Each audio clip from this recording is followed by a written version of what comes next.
Morning, everyone. This is Brit Simon. It's been, I was told this morning it's been 15 days since my last live session. Sorry about that, Rita. Um, by all means, I thought we could talk about some questions. I don't have my headphones with me, so I'm hoping that the microphone on the laptop is working okay. If somebody could just ping me and let me know that you're hearing me clearly, that would be great. And and we'll take a few questions. I have no particular uh, agenda for this. It's just hearing well, working well. Thank you, Iglarishi. So yeah, and morning, Luca. Thank you for that. So yeah, let's take some questions. I'm just going to jump in. And good morning, Bunda. It's nice to see you. Yeah, long time indeed. Right. So, what about Nepal? Says Chakra. Okay, so let's talk about what's really going on. And firstly, thank you for that, Cesar. Appreciate that. He's lived a long life. I very much respect and admire the royal family. I think they've got a tough life, frankly. But yeah, sad loss for the country and sad loss for our Queen. So so thank you for mentioning that, Cesar. Okay, so I had this. Okay, let me deal with a couple of things that we can just sort of get out the way a little bit. I'm getting this question a lot from Maman, and Michael is asking a similar thing. So let's talk about this chronologically, perhaps. DV 2020, what's going on? Okay, there is nothing going on. There is no update, right? And you shouldn't be expecting an update because I've been making clear for some time now, for at least a couple of months, that we won't hear anything at all until at least the end of April, perhaps sometime in May. And the update that we would expect to get at that time would be the final outcome in the Gomez case. And that would mean approval or not, and it could still go either way, to issue the 9,095 reserved visas that were reserved at the end of last fiscal year by Judge Mehta. He could go ahead and order that those visas be issued.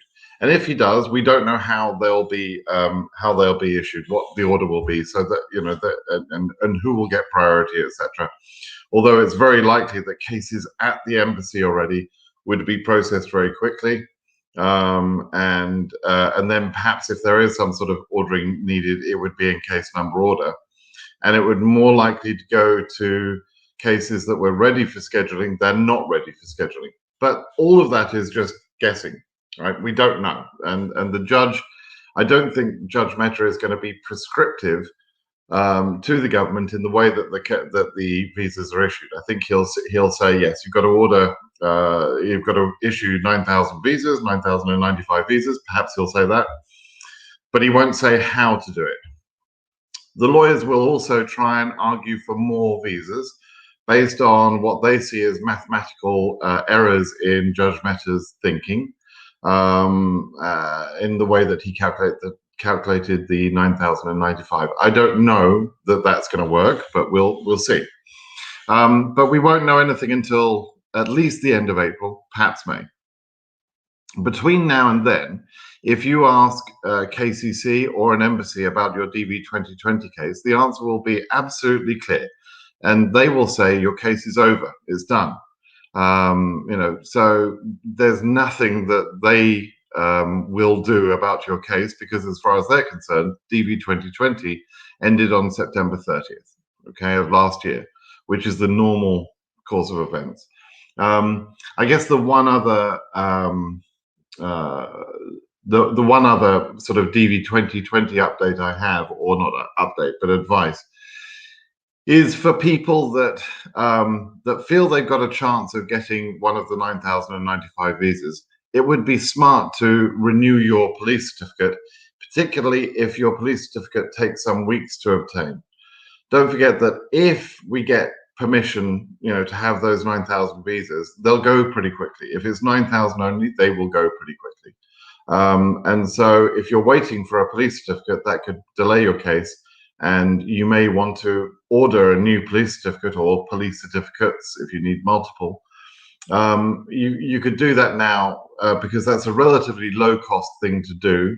It generally doesn't cost any money or very little money in most countries to obtain that, and that could make the difference between getting your visa or not. You could say the same thing for medicals, that you could redo medicals, but there's a couple of problems with that. Number one, medicals are more expensive in most countries, so it's a much bigger gamble. And number two, the physicians generally won't schedule you for your medical unless they know you've got an interview date coming up. And so, of course, if you show them DV 2020 interview information, it'll be out of date, and they won't understand, and they'll have no idea about the court case, and so they won't want to schedule your medical. So that you may run up against that. So there you go. All right. So that's DV 2020. That's all I want to say on DV 2020. There's really nothing else. There's no other question that you can ask that that I didn't just answer in the last couple of minutes. There's nothing more to say than that. Okay, let me take a couple of other questions. What about the Egypt case number in the visa bulletin? Says Osama. I don't see any reason to get excited about the visa bulletin at the moment. We're in the middle of a very abnormal year. The visa bulletin might go fast, it might go slow. I don't know. And I'm certainly not going to predict what it's going to do or try and explain why it is where it is at the moment. It just is, right? So don't worry about the visa bulletin. Frankly, that's the least of anyone's problems at the moment, and I'll explain other problems in a few moments. The one thing I will say about the visa bulletin is that there is a positive impact, if you want to look at it like this, of a bad situation that is happening.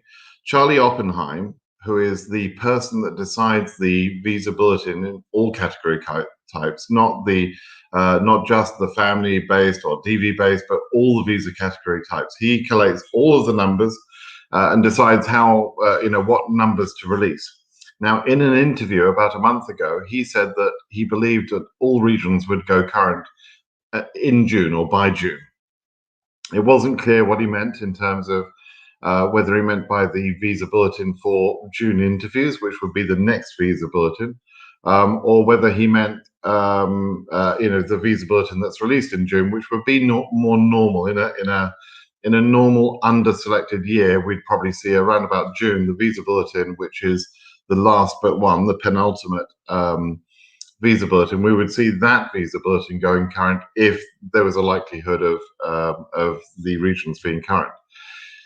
So he's probably thinking like that. But the reason he's thinking like that is because KCC have screwed up the whole process in terms of the document processing. It's badly screwed up right now, right? I mean, it's really a mess. I've been saying since January that I think January or perhaps late December, that every case number should be sending the bloody documents, right? Send the bloody documents hashtag. I started a month or so ago. So everybody should have sent the documents. And please, God, nobody asked me, should they send the documents? I'm case number so-and-so, my situation, I'm in this country. Send the bloody documents. Nobody asked me that anymore. There is no situation where anybody shouldn't send the documents unless you haven't sent the DS-260. If you haven't sent the DS-260, then you don't need to send the documents, right? And you basically can kiss your case goodbye at this point if you aren't thinking about or actively doing the DS-260 at the moment.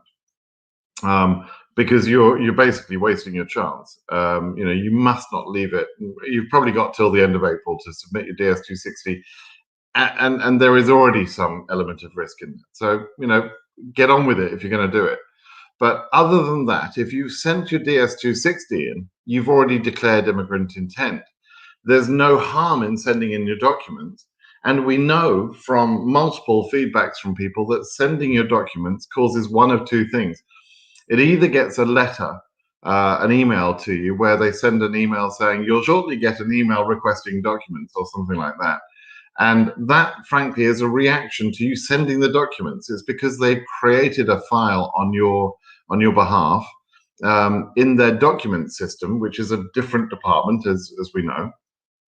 And so by sending the documents, you actually prompted a good thing. Okay. Now, also, you can send the documents, and if your case number was low and somehow they didn't send you the request for your documents before, you'll find, as someone reported to me this morning, that they'll get a very quick reaction. Somebody got, within 4 days of sending the documents without being asked, they got their ready for scheduling email, okay, within 4 days. So there are some people doing work at KCC, but they're clearly prioritizing low case numbers first. And you know, and generally speaking, I'm not seeing a flood of people saying, I sent my documents and now I've got my ready for scheduling email. I'm not seeing a flood of people like that. And that's my biggest worry.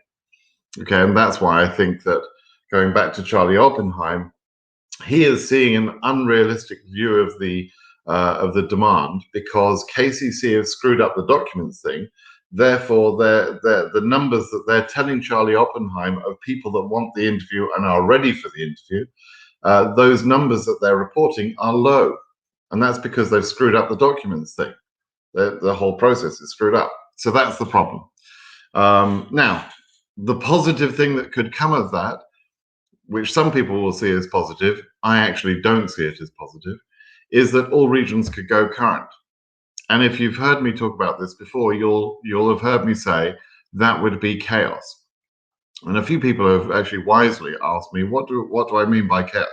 Here's what chaos looks like in the DV world. It means that they have screwed up the thing. Everybody can be interviewed, but there would be no common sense. There would be no logical way that we could anticipate which cases got an interview and which didn't.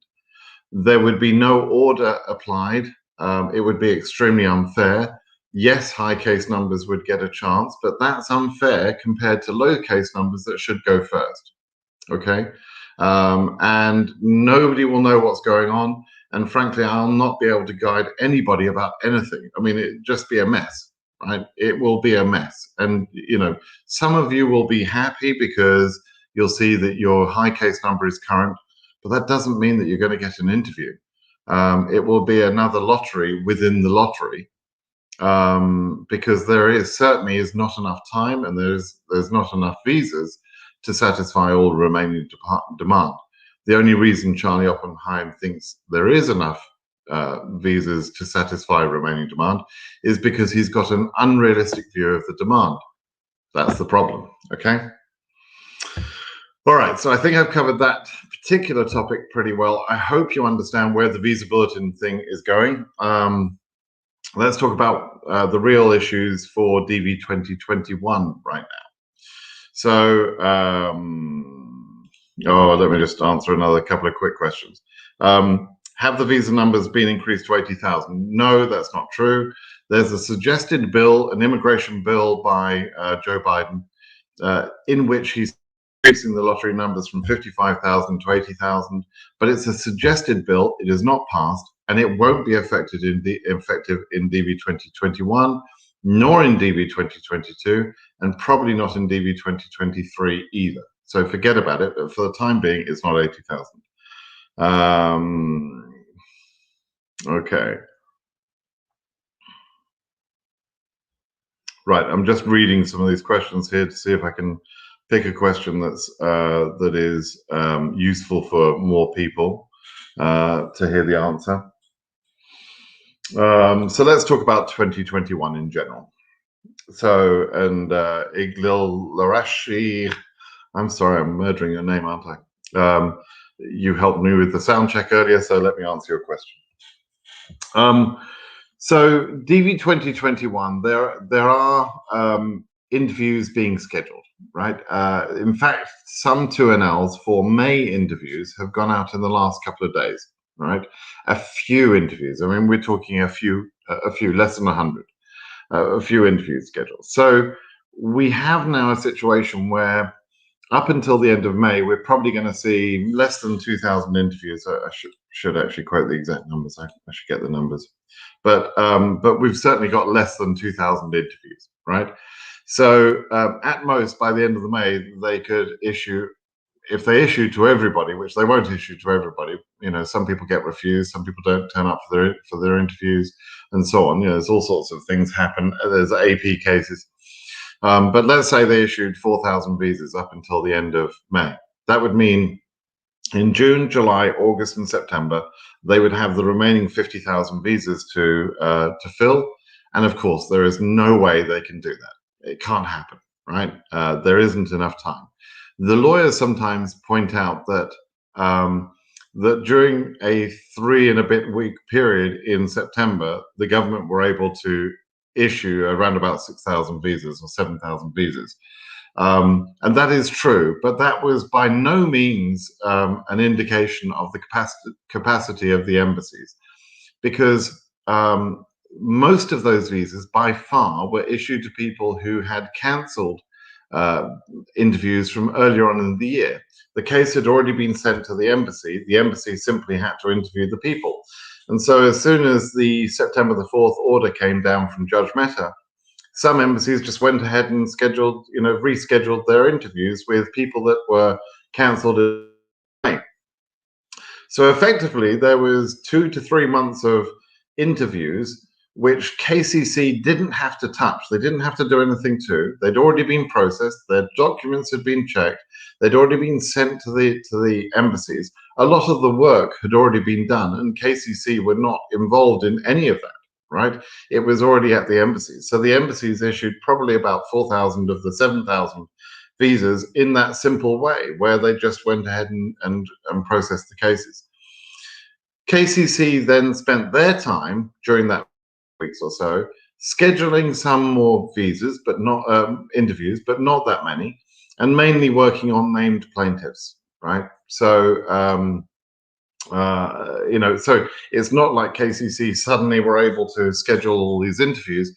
The system, if you look at the system as being KCC, the supporting departments for KCC that do the background checks and the document checks and everything else, KCC being a part of the system and the embassies being another part of the system, that total system is not able to cope with doing 10,000 visa interviews per month or anything like. They're not able to cope with that capacity, even if we had totally open embassies.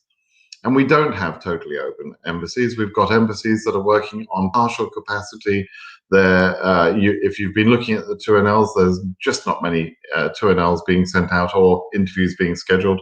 And the capacity problem has been highlighted by the State Department themselves. They're saying that they're working at reduced capacity at the embassies. I believe they're either at reduced capacity at KCC, or they're certainly not over capacity. And so the document processing is as slow as it's ever been. It's always been bad, and it still is bad. The scheduling capability of KCC is not particularly fast, although they are working a little bit different in that they're sending 2NLs beyond the end of the month into the following month for a few days, and I appreciate they are trying to do something. But the system, the total system, is not able to do a year's worth of work in 4 months, even if everybody was healthy and embassies were open. They're not. So we've got a problem, and the problem. I've been talking about this problem for months. I was saying months ago that unless we could get a judge to treat the cases as mission critical, the DV cases as mission critical, we would not see a solution here. We would not see enough processing done in DV 2021. That is becoming the reality. The concern I had way back in December and January is coming true, right? So it's not going to end well unless one of the lawsuits is able to achieve some sort of extension of time. However, the remaining lawsuits at the moment are focused on bringing relief for individual plaintiffs. There isn't a lawsuit that I'm aware of that is looking to extend the processing year. There is only lawsuits that look to protect the opportunity for some people that signed up to those lawsuits. And those lawsuits, I do believe, will be effective for those individuals, those people, those individuals that signed up to various lawsuits will have an improved opportunity. But as it looks at the moment to me, I believe the processing year will end on September 30th, as is normal. And there is not enough time to schedule all of the interviews. And so we're going to see a vastly under-issued year. So it's absolutely essential you send your bloody documents, right, and give yourself a chance. But there isn't any guarantees at the moment. And extremely sadly, that I think is going to be the reality for a lot of people, that they're just going to have a frustrating time between now and the end of the year, because they won't they won't be able to understand what's going on, and I won't be able to answer what's going on. And so many of the questions I get, I'm sure I'm about to read, will be, what's happening at this embassy, what's going on at KCC or whatever. I don't know is the answer. I don't know what's going on. All I know is that I can see the output from the system is not what it should be. Okay, so that was the news about DV 2021, and I'll see later whether I've answered that satisfactorily for all of you. Let's answer a couple more questions. I applied for the first entry of the green card with my national passport number, not with the travel one. Is there any chances to get a visa or an interview? Okay, so you're one of the people that either didn't read the instructions properly or thought it didn't apply to you. I don't know why you thought that, but anyway, there are a lot of people that have done pretty much what you did. Either they claim to be exempt from the passport requirement, or they use the other regional passport that's issued in some parts of Western Africa, I believe. Now, we don't know for 100% certainty whether those cases are going to be refused or not.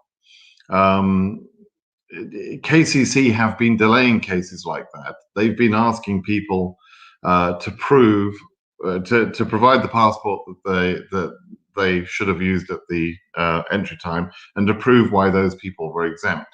If somebody gives proof, though, if you point at a piece of document with a drawing of Mickey Mouse on it and say that's my proof, KCC will accept that as proof. It's a bit of a bizarre thing, but they can ask for a document, and if you don't provide it, then you won't get scheduled, right?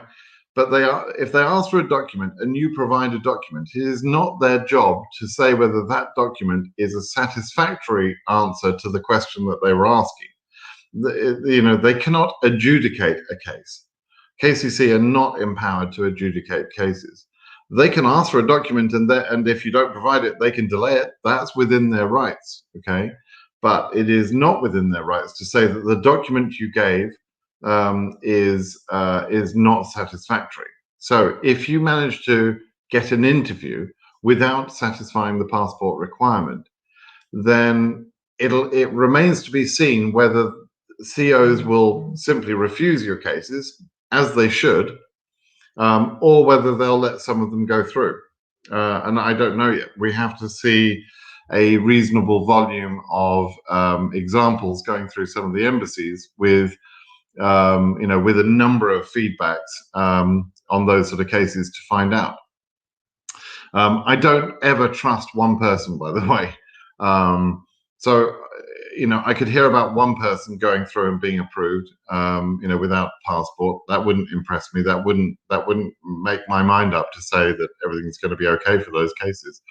I would have to hear several different reports from different embassies, different situations, etc., and I would have to believe that they are trustworthy, because people lie to me all the time. I don't know why, but some people think it's smart to lie, and so there's no advantage to lying to me. But anyway, people do. Some people just don't know the difference between the truth and a lie. And so, so I will, I'll let you know when I think I've got an opinion about what, in general, CEOs will do when they see these cases. But until then, I can't answer that question. Tim, thanks for that. Yes, I did see that there was, I think Nairobi interviews were scheduled yesterday. There was a few, there were some in Africa, some in Asia. I think Kathmandu was some. KDU Embassy, Kathmandu Embassy is going very slow, and it's quite a big problem because KDU Embassy is normally one of the busiest embassies, along with Cairo Embassy. They're one of the busiest embassies, so if they're not dealing with volume, that's a problem. And for Kathmandu in particular, most Nepalese cases go through that particular embassy. They're mainly home-based cases, so that's a problem. If they're not scheduling. But anyway, I'm happy to hear that at least a few cases are being scheduled, but it's not many. I think yesterday or today's cases were about 50, 52 NLs, not very many. Okay, Abdullah, you sent your scan documents, but you noticed you missed to send one scan document. What can I do? If they realize that you've not sent all of your documents, then your case will be ignored. You won't be scheduled for interview. So you should resend the whole package, everything you sent before, plus the missing document. That's what you should do. I thought, Cesar, that had been filed. I thought it had been filed. I'm sorry, I'll have to check on that. I've been away for a few days, actually. I've been enjoying a bit of beach time, so I've been not as well caught up with Twitter, etc., as I should have been, and I'll probably spend some time catching up today. But I thought the lawsuit was filed, and I thought it was already assigned to Judge Boasberg, which I thought was kind of good. But anyway, we'll see. By the way, one question I did get.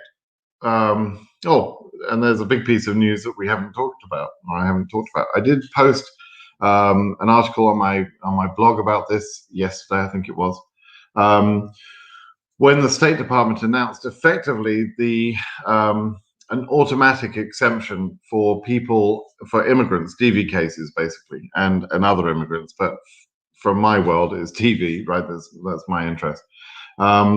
So DV people in Schengen area or South Africa or Brazil or any of these areas are now exempted from the regional bans that are in place in those countries.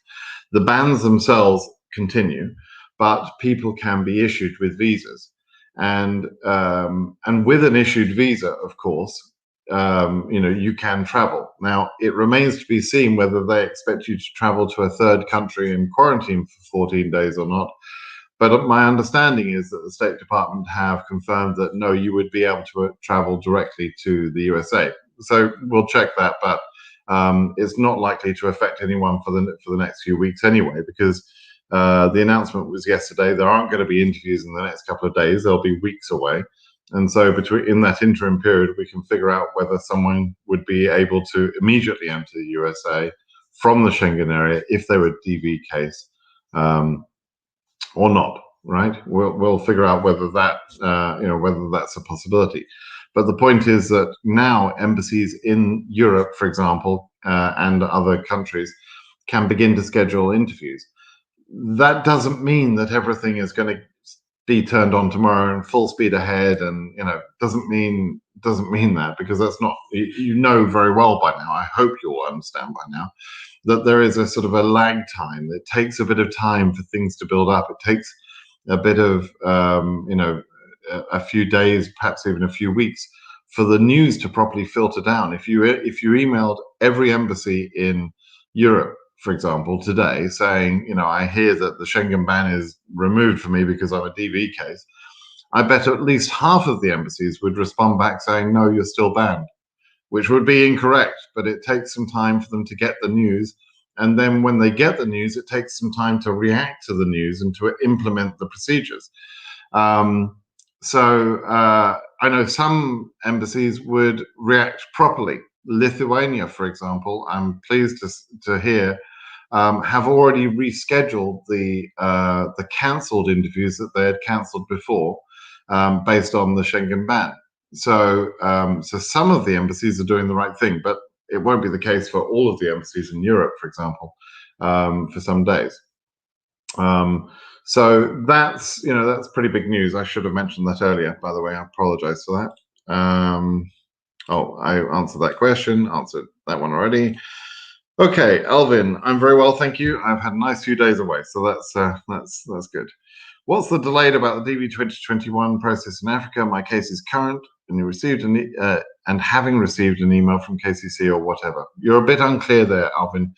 You guys really need to help me out when you write something. Think about how a stranger who doesn't know anything about your case is going to answer a question when you're so vague. I don't know what you mean. My case is current. That's good. And having received email from KCC or whatever. What does that mean? Or whatever. What does that mean? How am I supposed to answer that? But let me just answer the question in general. Embassies around the world are starting to schedule some interviews, but not all embassies are working, and not all embassies are working at full capacity.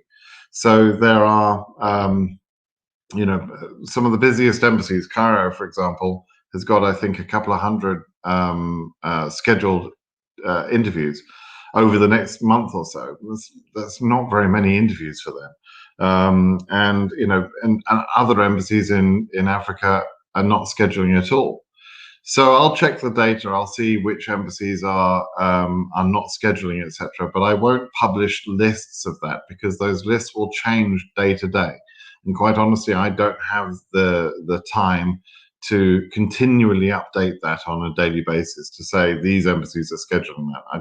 I don't have that ability, that time.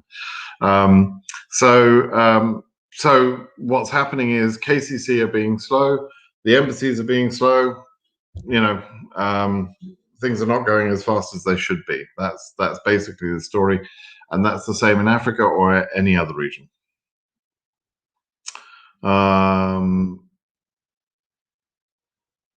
Okay, so I'm sorry I can't read your name, but they're telling you. So Kabul embassy is telling you to be patient, I assume, and wait. I don't know why they want to lose our chance. It's not that they're not trying to make you lose your chance. They're dealing with a pandemic. They're dealing with the effects of that, the staffing impacts of that, etc. They're dealing with coming off of the bans, etc. There's no animus. There's no hatred of DV winners or anything else like that. There's perhaps a lack of understanding about the real situation for those winners, but I don't think there's any hatred or bad feeling. None of this is deliberate. In my opinion, I don't believe any of it's deliberate. It's just sort of incompetence coupled with they get paid anyway. People often ask me, why aren't the embassies doing more to issue the 55,000? Won't that, the lawyers have spoken and Twitter has spoken, and there's lots of this hashtag wars on Twitter, and so the embassies must now do 55 embassies. Absolute bullshit. No, life isn't like that. The US government employees get paid whether they do a good job or a bad job, right? They don't care whether they issue 55,000 visas or not. Please understand this. There is no penalty for them if they don't issue 55,000 visas. If at the end of this year there's 10 or 15 or 20,000 visas issued, KCC will continue as normal. The embassies will continue as normal. There's no penalty for them. Okay, you mustn't think just because your DV lottery case is important to you, you mustn't think that they put the same importance on it or that they care about issuing 55,000 visas. That's not something they go to sleep worrying about. I worry about it. You worry about it. They don't care. Right? The only people that will care is you, me, and perhaps the lawyers. Okay, and the lawyers are trying to sue, but they're trying to sue on behalf of some named individuals, and that won't get us 55,000 visas. So that's where we stand. I think you guys need to understand this. It's not being negative. It's being realistic and understanding the situation. There is no penalty for them not issuing 55,000 visas. And if there's no penalty, then they're not going to go out of their way to do anything about it. Okay? Does that make sense to you now? I hope so.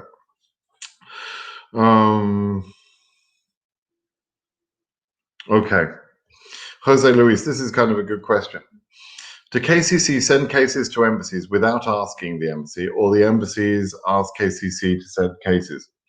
So there's a couple of answers I want to give on this, because number one is an explanation why there are generally 2 batches of 2NL sent out each month. And they've been breaking that rule in the last few weeks. They've been sending out interviews at other times of the month outside of the 2 batches. But generally speaking, there are 2 different systems of scheduling interviews. Some embassies make their electronic booking systems available to KCC, so KCC simply press a button and an interview is scheduled. For other embassies, there is a sort of a negotiation that goes on, a sort of an emailing where KCC are saying, I've got 100 cases for you, or 20 cases, please give us times for those cases, right? And so then the embassy emails back with some dates and times for each of those cases, and that can be put onto the 2NL. And so to an extent, the embassy is more involved in the scheduling process. But generally speaking, the first batch of emails is the first type of embassy I mentioned, and the second type of second batch of emails towards the end of the month is the second type of embassy I mentioned.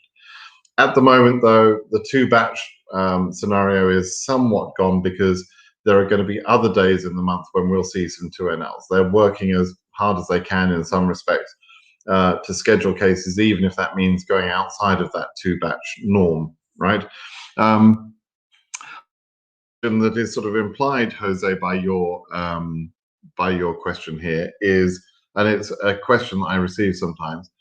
I think I got one like this morning. Is, could I contact my embassy if I was a DV candidate? Could I contact my embassy and get them to contact KCC to say, they've got time to interview me, I've sent my documents, can KCC please send the case to them? Generally speaking, no, that's not how it works. The embassy doesn't know anything about you until KCC sends the case. So when you contact the embassy saying, here I am, I'm Simon, I've got this DV case number, they don't know who the hell you are, and they got no information about you at all. Now, in September of last year, what I just described, where some individuals contacted the embassy and that embassy then contacted KCC, that did happen in a few cases by some hardworking embassies where they were proactive on behalf of the candidates, but it's very rare. It's not the norm. Could it go on right now? Possibly, but I don't think that's what's going to happen right now. I think it'll be driven the normal way by KCC sending cases to the embassies. Okay. Really annoying, says Farid. No reply from KCC. Docs are sent. Case number still at MVC. Yep, that is going to be. There's going to be thousands and thousands of annoyed people this year, because that's exactly what's going to happen. Particularly if every region goes current. If you're not current, then you know the problem, right? It's an easy to understand thing, and whilst you might not be happy about it, at least it's fair. But if you're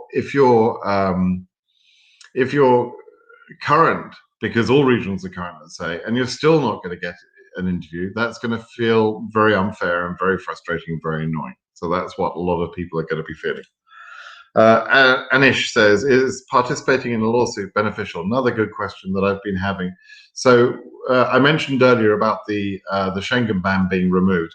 That was one aspect that the 2 main lawsuits, one through Charles Cook and one through Curtis Morrison, they both sought to have the Schengen bans removed.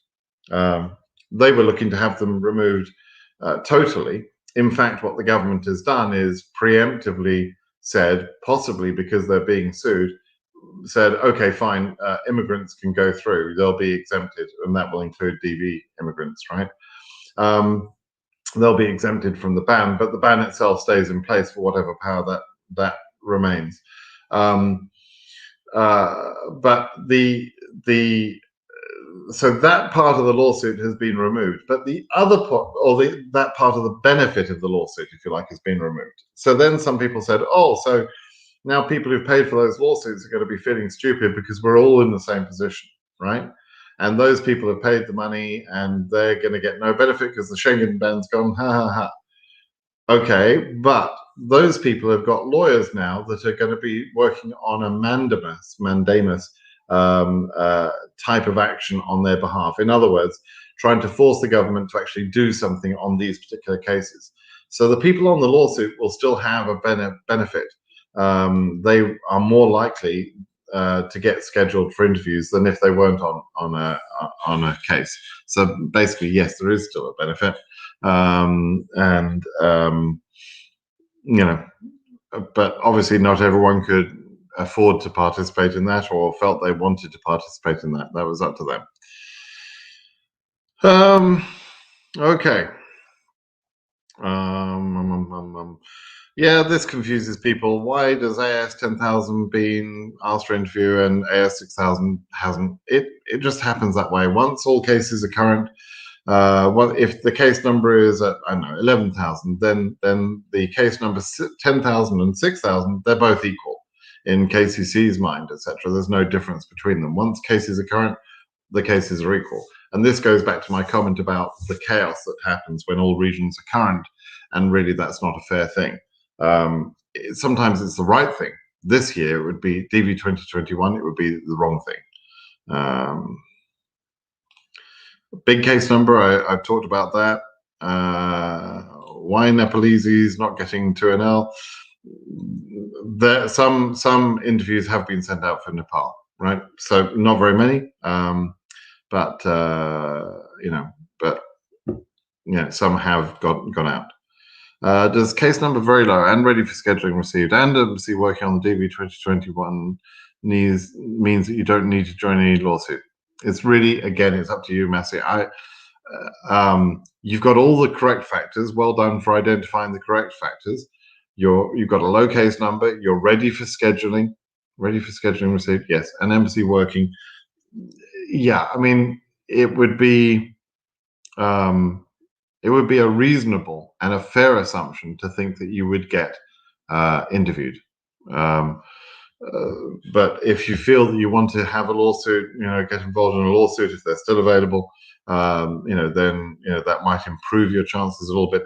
It's really your choice. I can't make that decision for you. When is the best time to transfer your interview? Can you interview in India? I'm from Nepal. Right. Nepal is just starting to get interviews going. So, maybe you should just wait and see. There are 4 months of interview schedules left. There is time for a lot of cases to be done, but not time for all of them, right? Now, let's just talk about transferring cases. There are basically two situations when you ask to transfer your case. Number one is you ask KC to transfer your case to a different embassy than you were given previously before you're scheduled for interview, right? So you decide now, you haven't been scheduled for interview, but you decide now that your chances would be better in India, for example. I'm not sure that's true. You might be jumping out of the frying pan into the fire, right? I don't know for sure that that's a good thing to do. You need to decide whether that's a good thing for you to do, and that's your choice. And it's a critical choice. It could screw your case up or it could make your case. I don't know what's going to happen, but I'm not going to tell you to do something that will cost you your case one way or the other. And so you're going to have to, put your big boy pants on and make that decision for yourself. Okay. I'm not going to help you with that decision. But if you do decide you want to move to another embassy, you either ask them before you've been scheduled and then you're asking KCC, and you provide some sort of explanation to KCC that you've got family in India or whatever it is that makes you think that you would be better off going to India. And if they agree, and they're not 100% sure that, it's not 100% sure that they will agree, but if they agree, when you're scheduled, they'll simply send it to India. There's some risk in that, and they may say no, they're not even going to do that. but that's your choice. Do understand, though, in that particular choice, India doesn't see many DV cases. That can be a bad thing. They don't know how to process cases. That can cause delays, but it's your decision, right? The other way of doing it is if you've already been scheduled. Let's say you've been sent to Embassy A, but Embassy A, for whatever reason, has cancelled your interview and says they're not going to do it. You can then ask Embassy B to take your case. Only when you've already been sent to Embassy A, right? And so you speak to Embassy B and you say, will you take my case? If they say yes, and they won't always say yes, but if they say yes, then you contact Embassy A and you say, Embassy B has agreed to take my case, please send it to them. And that has nothing to do with KCC, okay? So there's a different way of moving your case when you've already been scheduled from when you haven't been scheduled. If you haven't been scheduled, you only negotiate with KCC. If you have been scheduled, it doesn't involve KCC. You have to ask the receiving embassy and then the existing embassy. That's how it works, okay? Right.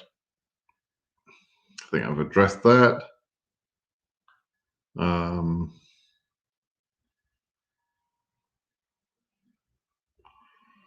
Okay, I'm having to, unfortunately, some people are repeating the questions again. It makes it really difficult when people do that.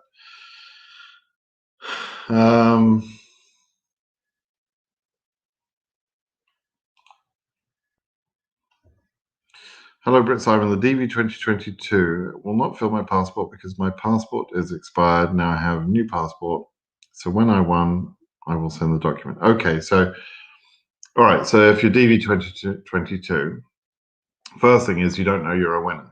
Your chance of selection in the DV lottery is something like between 1 in 100 years and 1 in 200 years, right? It's not a certainty that you're going to win. The people that have been selected are very lucky. And so making a plan about when you win is kind of stupid, frankly. You don't plan for what am I going to do when I win, when your chances of selection are 1 in 200 years, okay? But anyway, if you chose not to follow the instructions and you didn't use your passport, you're likely to be disqualified even if you did win. So that's pretty much the answer, Ahmed. Sorry for the tough question, but honestly, the instructions are pretty clear. Good morning, Simon. 2021 EU. Thank you for everything you're doing. Have a nice weekend. Oh, that's an easy question. Thank you. Jamal, good morning. I've seen updates on geographic ban is lifted. Is this lift include China? Yes. It's not that the ban is lifted, it's that there is an exemption for certain groups, but for DV lottery, it does include China. So yes, you can have if you're a DV lottery case, you can have your interview and you can be issued a visa, and therefore you'll be able to travel. How you will travel, whether you'll have to go through a third country or not, we don't know yet, but we'll figure that out later. Zabna, your son won the 2021 lottery, AS 34,000 from Yemen. Oh man. He sent DV 260 in October, but till now, so no reply. You're desperate. Right. First thing is, your case number is very high. In a normal year, you would have no chance. Your son would have no chance. As you know, Yemen and some other countries in Asia were banned. When the ban was removed from those countries, it worsened your chances. Okay, you had zero chance before, in a sense, because your son was banned. But at AS 34,000, you're right at the back of a line with lots of people in front of you. And there's really too many people in front of you. So there's a very, very, very small chance that all regions go current and that your case, that your son's case is processed. but it's a very small chance. So there's nothing you can do. So being desperate about it doesn't help you. There's, I understand why you're desperate, and I would feel the same way. But unfortunately, there's nothing you can do except wait and see what will happen. And you must probably accept at this point that your chances are very, very low. Okay, your son's chances. So, sorry to be the bringer of bad news, but there it is. Okay, principal is an interesting one from Handsome Boy 27. Really, Handsome Boy. Okay. I'm a principal applicant, DV 2021 in Canada, but my wife, who apparently thinks you're a handsome boy, is currently outside of Canada and will not be able to join you anytime soon. Can we request to pass interviews in separate countries? No. No, you can't do that. And think about this year. This year is absolute nightmare, chaos. Same as 2021, 2020 rather. It's been very difficult. Now is not the time to get creative with, I want an interview here and she wants to interview there. It's not going to work. So no, that's not how it works. She needs to attend the interview with you, or you get the green card, you move to America, and then you sponsor her for a green card later, which will take you about 2 years. It's a more complicated process than DV, more expensive, but that's the only other option. So think very carefully about what is stopping her coming to interview with you, because it's going to take you 2 years of not seeing her. Okay, so you probably want to rethink that. Yeah, and I think they're all going slow is the reality on Abdel Rahman Shazli. Why is Cairo going so slow? They're all going slow. None of them are going fast, and they're dealing with the implementation of COVID restrictions. I'm sure they're short-staffed. They're probably deliberately short-staffed. They're probably understaffed. They're probably keeping certain staff working from home, and they're probably operating their embassies in restricted ways. So that's going to be the case. Julie, I did have a good break. Thank you, Julie. I took the RV and the Jeep down on a beach, Pismo Beach, which is a great trip. You should do that sometime, Julie. Fantastic. It was very nice. It's not quite like your 3 months in Mexico, but it was a few days of heaven. And I took the beach on the dunes, and yeah, it was fantastic. Sorry, I took the Jeep on the dunes. It was awesome. Really good fun. Oh yeah, you said that earlier. KCC is very slow in reviewing documents. They don't pick up their phones. Yeah, this is frustrating. They're not picking up the phones. Obviously, they're just fed up with answering questions that they can't really answer correctly. But KCC documents. So, like I said, it's now April. Since January, I've been telling people to send documents, right? There should have been a flood of people. There should have been a flood of people on my blog and elsewhere saying, I've got my ready for scheduling. I got my ready for scheduling. There should have been. There hasn't been. And that tells me that KCC documents department have not done anything different, to improve their processes that they've been operating on for the last 2 years. And it's a mess. It's a real mess. So there you go. 2021 Sri Lanka case number starting 25,000. Just got to know of one. It will be a problem. You can fill it in now. You are a little bit too late, Nishada. But this is a problem year, and your case number is quite high. So you can fill it out, but I suggest you sort of get to understand how things are at the moment. There's a good chance that you would not get your visa, but if you don't try, you'll never know. So it's really up to you. Okay. Oh great! I just lost my place there. I hate when this does it. Okay, we're gonna just have to jump back in.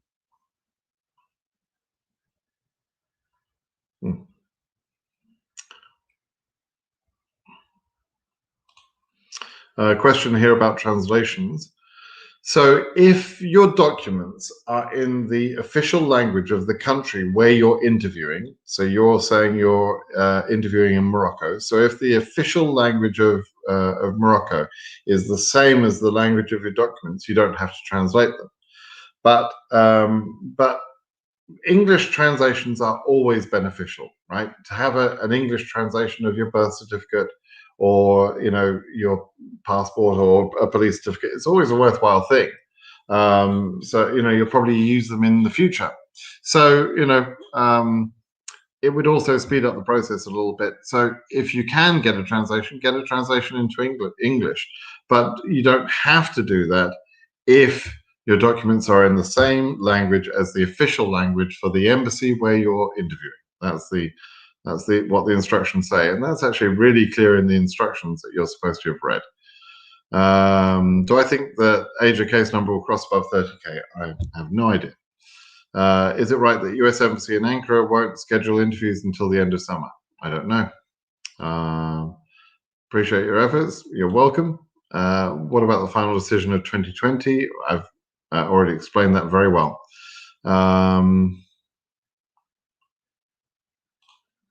Fun Creations.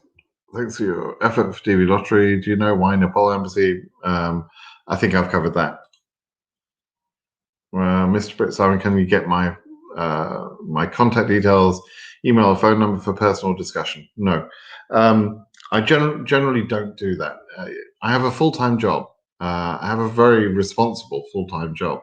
I do this in my spare time. I have to try and fit it into the hours when I can fit it into. And so it's easier for me to handle questions via email and or rather via written questions and through my blog, not through email. If you send me a question through email, I generally ignore those questions. I have to, because I get too many a day. And if I was answering emails, I'd only be helping one person at a time.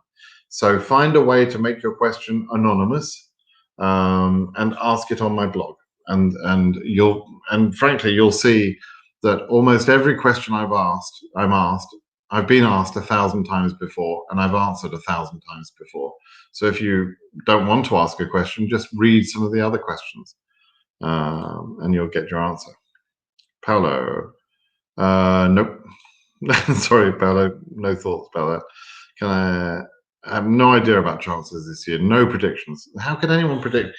You'd have to be a moron to try and predict things this year. And I'm not a moron. This is an unpredictable year. I mean, I don't know how to explain it anymore. Despite the case number under 300, I've not been issued an embassy appointment yet because I have to be interviewed in Turkey and you're Iranian, right? So Turkey has got some special rules, and it means they're not interviewing Iranians, which is annoying. All I can say is I hope that will change, but I don't know for certain when or if it will change. We'll have to wait and see. But I'm aware of your situation. What about EU 34K? Same situation. Oh, why is it the same as about Yemen? Well, yes, sort of. So when the person from Yemen was asking, their case number was extremely high. Your number is also quite high. But again, I mean, it's not to say it can't go through because all case numbers could be current. But really, we're going to get into a situation where if all regions go current, it'll be anybody's guess who gets interviewed. I mean, there'll be no way to predict it anymore, right? So there you go. I got the ready schedule email. Do you think I get a chance for it to be interviewed? Hang on, Mohammed. Let me look up your case, Mohammed Romani. I don't know. I don't know. I don't have individual access to be able to check your specific case. You have to just wait and see. I'm sorry. I'm sure people think I have some sort of behind-the-scenes access to KCC systems, or I don't have any of that sort of access. I know what I know because of I've studied this process for years. I've been doing this, helping people since 2013.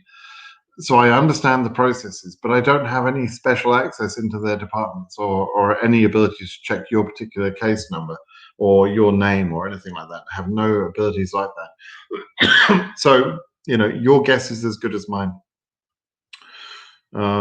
Same question here. My case number is AS 58,000. Do I have a chance?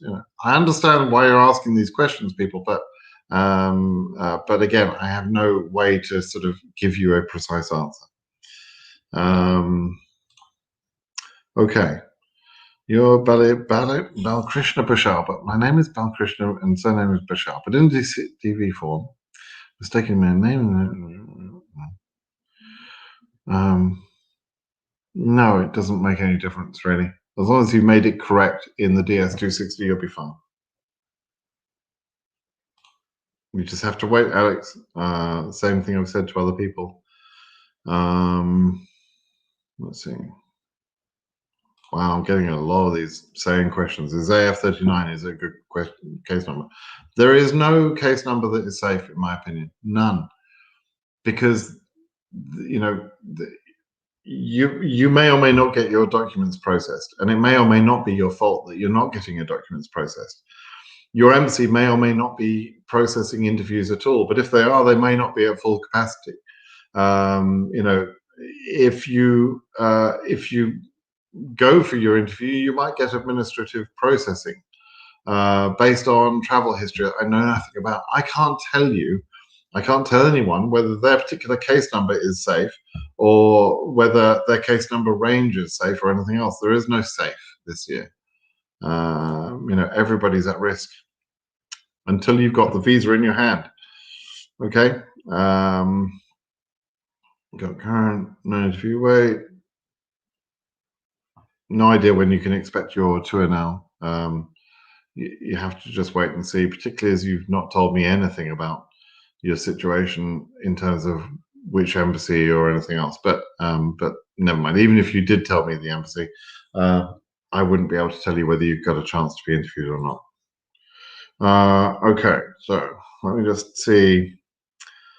Okay, this has been going on for an hour. Let me just see if there's any other questions other than the normal questions I seem to be getting here. Oh my God. Yes, send your documents, Omar. Everybody can send their documents. There is no need to wait for the email. I've been saying for months, send your bloody documents. So yes, Omar, that does include your particular case. Send your documents, please. Maria's saying she's happy to see my face again. Maria, you've got strange taste, but thank you. Can the DS260 form actually expire? I read on a website that it's valid for 1 year only. It's not really true, no. I often get questions about the expiry date shown on the DS260 or the expiry date shown on the I-134. In both cases, just ignore them. It doesn't really matter. The expiry date is to do with when the form itself has to be reviewed. It's not really an expiry. There are some cases where a DS260 is updated. There were some questions added, for example, about a year or so ago, a couple of years ago. And so people that had an earlier version of that form had to fill out a supplemental form at the interview, but it really wasn't a big deal. So, so don't worry about that. No, it won't just expire. For DV 2020, go back to the beginning of the video, and I spent a long time talking about all the aspects of DV 2020. Okay, is there a problem if the mother's name is the principal applicant is written in a different way and translated document? No, not really. Nobody cares about the parents, really. Parentage is more important in other forms of immigration, but for DV lottery, no, it's not a big deal. Hello, Sophia. I knew, isn't it Isabel Pantoja, the singer? You're from the family. What happens if Peru embassy delay interviews since there is a quota per region? Other countries would, yeah. So essentially, what you're saying is if one embassy, if Peru doesn't issue its visas, do the other countries in the region benefit? Technically, yes, they do. The visas are issued on a first come, first served basis, right? So it's the first people being issued visas, and the quotas are for the region, not for the country. So there isn't any reserved visas for Peru or any other country. There's no country that has reserved visas. There is a cap that confuses people, the 7% cap, but that's a limit that no country can exceed, and it is not a quota. So no country in the world has a quota allocated to it. So yes, if Peruvian candidates don't go through, then then other regions would have more visas available to them. The reality, though, Sophia, is there's not enough time to use up all the visas. We're not going to run out of visas. That's not going to happen because there's just not enough time to issue them all.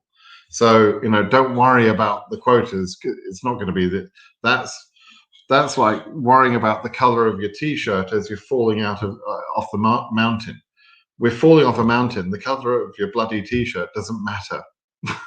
And in the same way, worrying about whether there's going to be quota, for your visa, that's nuts to worry about that right now, because there's a lot more stuff to worry about right now, like not getting interviewed at all. Renew is confirmation emails, schedule emails, same thing.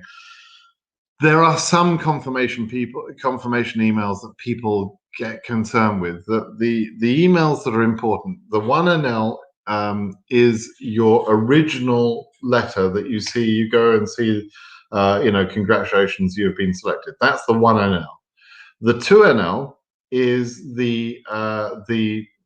it's an email, but it's actually the email directs you to go check the ESC website, the entry status website, where you see your interview dates, right?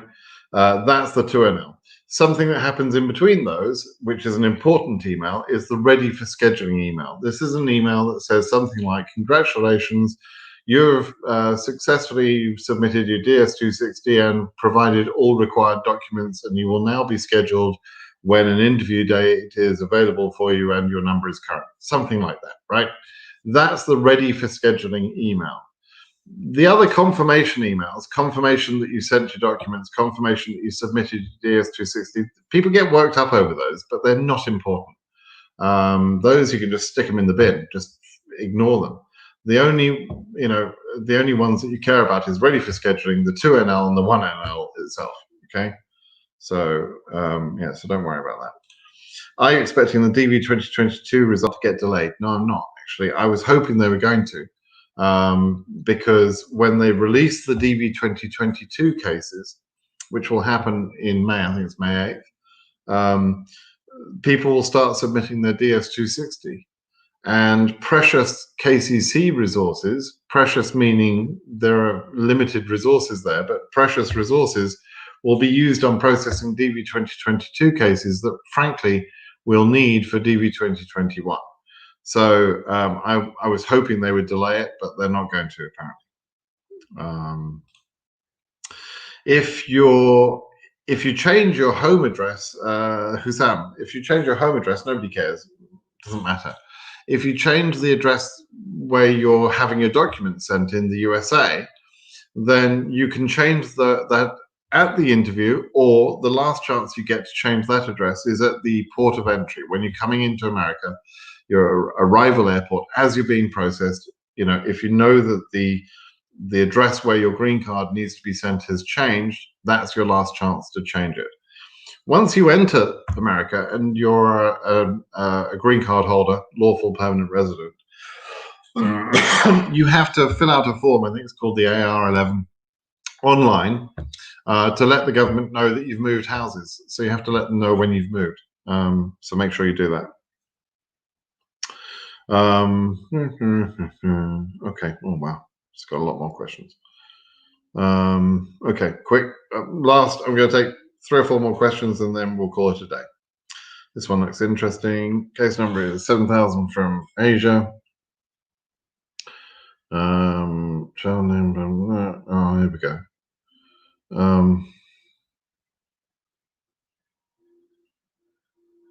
It doesn't matter.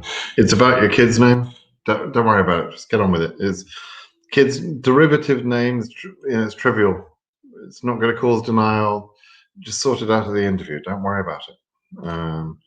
Sri Lankan embassy updated the operations, but DV is not in their priority. Non-immigrant visas are included.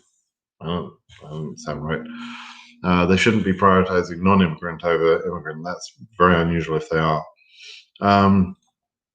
October Siraj will be the next entry period. Jacob case after Josibo decision. I don't know. We'll wait and see. I'm not going to try and predict that.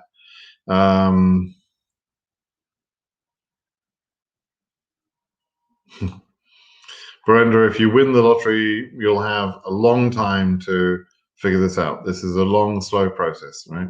So if you were selected and you got told you're selected in May this year, you wouldn't get to process your case until at least October, probably several months later, and could be as late as September of next year, 2023, which means people selected in May this year will be entering the USA in 2023 and 2024 even.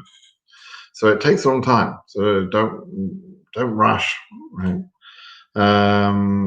If I have your document in French and you live in Paris and you want to move to Germany for interview, you would have to translate them, but translate documents into English and just resend the whole package.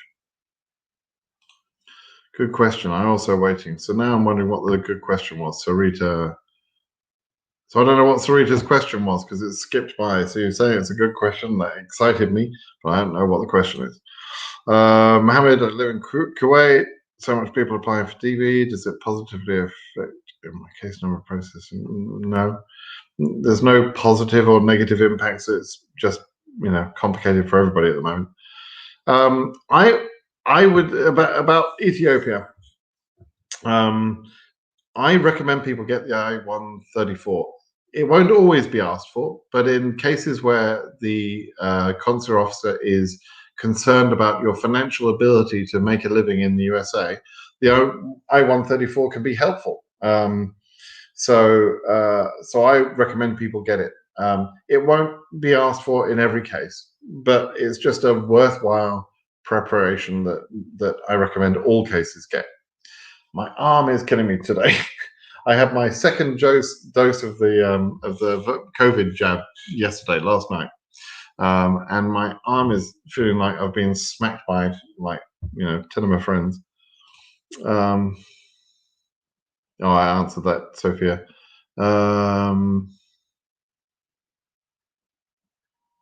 Hey, Sweshi, how you doing? Obamaland there. Still waiting impatiently. Yeah. Wow. I was going to say Nairobi is at least starting to do cases. They got a few 2NLs. I think it was yesterday or today. But yeah, it's good. Peru's embassy hasn't started interviews, and there are a lot. Is there some kind of way of pressure without being part of any lawsuit? You can email them, but they're not, they're just going to ignore the emails, to be honest. Hashtag wars in Twitter, but again, they just ignore that. Nobody's interested in that. It's just, doesn't mean anything.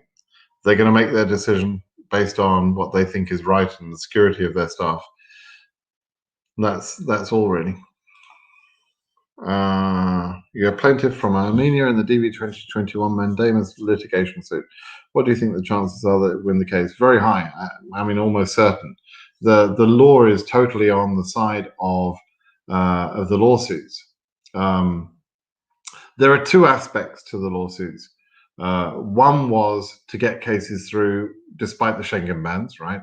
Saying that the government should not halt processing of cases because of the Schengen bans.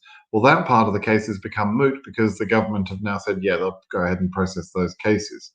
That was more or less, in my mind, a certain win for the lawsuits because that clearly is incorrect behavior by the government. And at least 5 cases have already won in that argument, right? So the government were definitely going to lose that argument in my mind. The next part is the mandamus lawsuits. mandamus lawsuits are not something you win other than getting action on your case. It's not like you get a big win. What happens is you start a mandamus case, and in order to make the mandamus case go away, the government work on that case, right? So, in a sense, they almost automatically win because they get action. Because the judge, if it goes before the judge will say, okay, give me a list of the people on the mandamus action. Oh, there's 500 people here. Fine. Now, government, give me I want you to give me a status on those 500 people next week. And the week after that, I want you to tell me how many of those you've issued, and so on and so forth. He's going to continue to ask for reports. That's very easy for a judge to do. And the way that the government responds to that is that they do work on those 500 cases. They do the work. So mandamus suits work because the government finds it easier to just get on with the work for those cases than not do it or continue to argue the lawsuit. So yeah, it will work. How many applicants will be selected in DV 2022? I don't know, but generally speaking, they underselect for 2 years and they then overselect for 2 years. So they underselected. DV 2018 was overselected a little bit. 2019, 2020 were underselected, and DV 2021 was overselected. So I'm expecting DV 2022 to be overselected, and overselected means more than 100,000 people. 100,000 is kind of a magic number. That's the right number.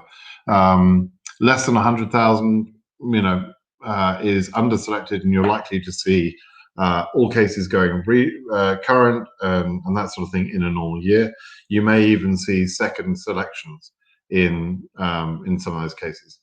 When there's more than 100,000, my own year was DV 2014. There was 140,000 people selected at that time, and DV 2015 had 125,000 selected.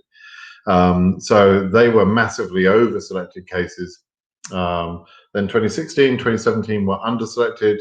2018 was over-selected. 2019 and 2020 were underselected. Right, so I think we're going to see over-selected, and we'll probably see more than 100,000 selectees.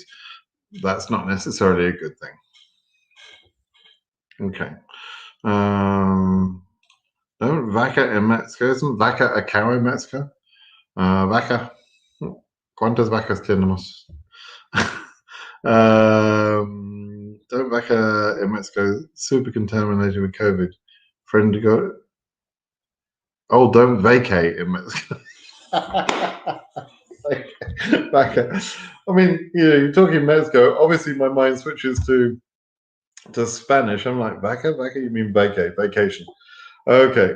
Super contaminated with COVID. Friend got it at the airport. Wow, that sucks. Well, I'm COVID jabbed now. I'm all good.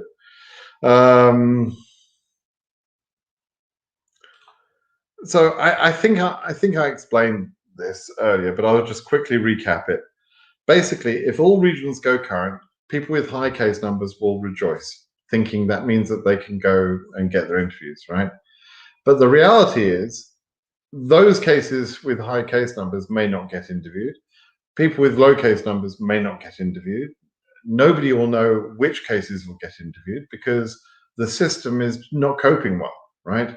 And so the factors that make all regions current in a situation like we have now, where there's really too many selectees and the region shouldn't be current, those factors are because Charlie Oppenheim doesn't understand the real demand, and therefore we'll just see chaos where nobody can anticipate whether they're going to get a chance or not. It'll just be very unfair. Okay, so that's the downside. On the upside, there will be some people with high case numbers that shouldn't have got an interview that will get an interview and will get their green cards, whereas other people with lower case numbers who did all the same things, did all the right things, will not be interviewed. I think that's wrong, but but there you go. What are the benefits of sending documents ahead of the request if they will still be processed based on your case number? Thanks. Because Alex, if you don't send your freaking documents, I was about to swear, but if you don't send your documents, you're not going to get processed, right? And you will not get your interview. Honestly, there's no point in arguing this with me. You need to send your bloody documents, okay? And the next version of that hashtag is going to have an F in it. The benefits are it's your only chance, right? If you don't send your documents, and I mean, you know, how hard is this to understand? Send your documents, otherwise you won't get an interview. And even if you do send your documents, you may not get an interview. But your only chance of getting an interview is sending the bloody documents. So if KCC won't send you an email saying send your documents, then take matters into your own hands and send the bloody documents, like I've been saying for 3 or 4 months. I can't believe people still don't understand this.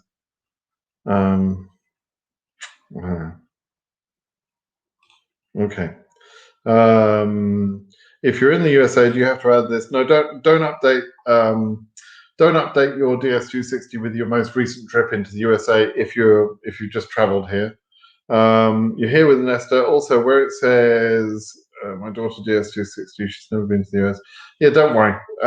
You don't need to update your DS260 every time you travel. The DS260 is accurate at the time you submit it. That's really what they care about. Okay.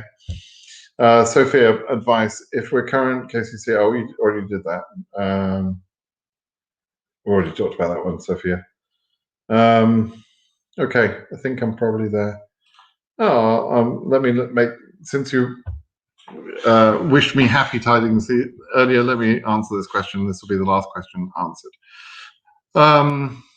Okay, EU 19,000, main applicant with 2 derivatives, documents sent in February, military records only for my buddy. For my buddy? Your buddy? For your buddy? What do you mean your buddy? Your buddy? Yourself, I think you probably mean. Your son, 20 years old, and I never went to the military, so no military records sent. Is that correct? Yeah, absolutely. The only thing is, if you're from a country where your son is supposed to have done military service by some age, and he has somehow been exempted, then you may want to provide that exemption certificate if there is such a thing. So there isn't always. But yeah, if you haven't been through the military, you don't provide military documents. If you have been to the military, you have to provide those documents. And I'm just gonna click on this one because it says the right thing. And as I say, that is gonna get altered soon with an F in it. People ask me dopey questions still. Okay, people, thank you very much. Oh, your husband, not your buddy. I mean, your husband can be your buddy too, but that's what you meant. So yeah. Anyway, so his military records, great. Yours and your son's, you don't need them typically. Oh, I've got to answer this one. No, it doesn't. If you're doing adjustment of status, Ollie, it's a different process. Your DS260 actually for adjustment of status isn't technically necessary.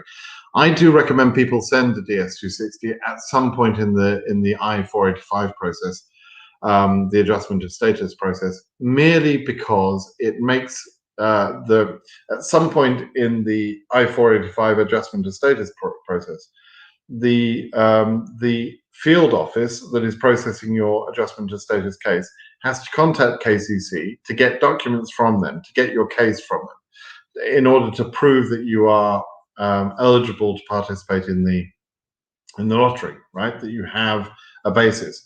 That is made just a little bit easier if you submitted your DS260 during which you said you're going to process through adjustment of status. Okay, and it means that KCC will open a file so that when they get that field office request, they don't have to open the file, they just send the answer.